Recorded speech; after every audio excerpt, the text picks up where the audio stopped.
Hi, my name is Jamie. Thanks so much for watching today. Today we're going to be talking about displaying prices, yes or no, on your photography website. So there are three options around the issue of pricing online. The first option is showing nothing. You just have contact me for more information about my rates. The second option is having a starting rate. So you could say my rates start at $4,000, contact me for more information. The third option is having all of your packages online, so showing everything in terms of pricing. So you could have your starting package at $4,000, your top package at $8,000, and a couple in between. So we're going to go over the pros and cons of each three of these options. So starting with showing nothing. So your client has to email you to get any information at all about your pricing. So a pro to this would be you're going to get a lot more inquiries, as a lot of people are going to want to reach out to you not knowing what you charge. The con to this could be a lot of people might not be in your budget range. Say your price is between $4,000 and $8,000, whereas somebody's budget is $800 for photography. They're not going to stretch their budget 99% of the time to get in between your $4,000 to $8,000 range. So you might find that you're getting a lot more inquiries, but they're not quality inquiries. So you're having to spend a lot of time responding to these, and that's not always the most productive use of time. But one more pro to not showing prices is you'll get to interact with a lot more clients. And so there might be that potential that a bride who really just stumbled upon your website, said, oh, I'll email her for prices, really enjoyed talking to you, emailing with you, and might have stretched her budget to accommodate your prices. So that's one way of going. The second way is showing just a starting rate.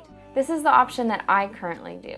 So I say online that my prices start at $4,000.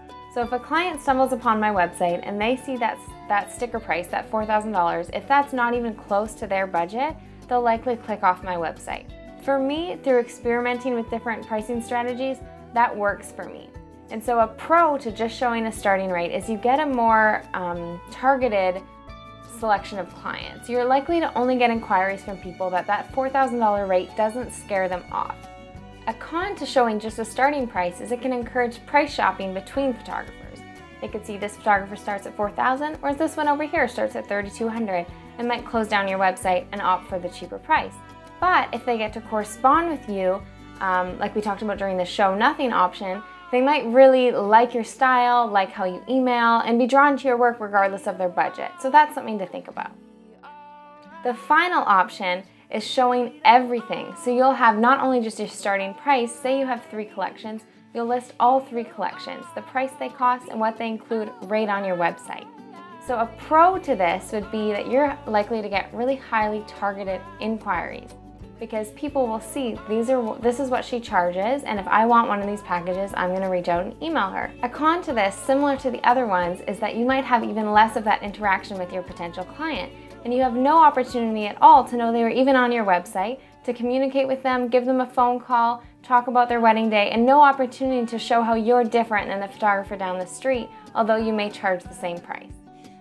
So ultimately, you have to decide which one of these 3 options is the best for your business. In my business, I've always gone between the option of showing a starting price and showing nothing, and I've experimented between the two. You could find that it's highly personal to your target demographic in your area. So for me, I found when I took all pricing off my website, I got 8 times as many inquiries, but that didn't necessarily lead to higher quality bookings or even any more bookings at all. And so for me, I was just answering 8 times as many emails, and I personalized every email I send to a bride. Even if a bride emails me and just says, I'm getting married next September, what are your rates? I always personalize the email, I always ask questions, share a lot of stuff about myself, and so that takes a lot of time, and I just found that I wasn't getting a return on my investment for that. So now I just do a starting rate, and you have to contact me if you want any more information over that starting rate. So this really works for me. So if you're wanting to know which one is best for you, I'd encourage you to experiment. Set aside maybe a 3-month block of time, and you can have 3 months where you don't show anything and measure how many inquiries you get and how many that book, and then you could switch to showing just a starting rate and seeing how many inquiries you get and how many you book. And if you're brave enough and want to do this option that I've never tried, you could list everything online and see how that works out for you as well. So there's lots of different options. I don't believe there's one right or wrong answer. It really is what works best for your business. And so I hope these tips helped you. I'd love to hear from you. You can comment below. I'd love if you would subscribe and follow along. Thank you so much for watching.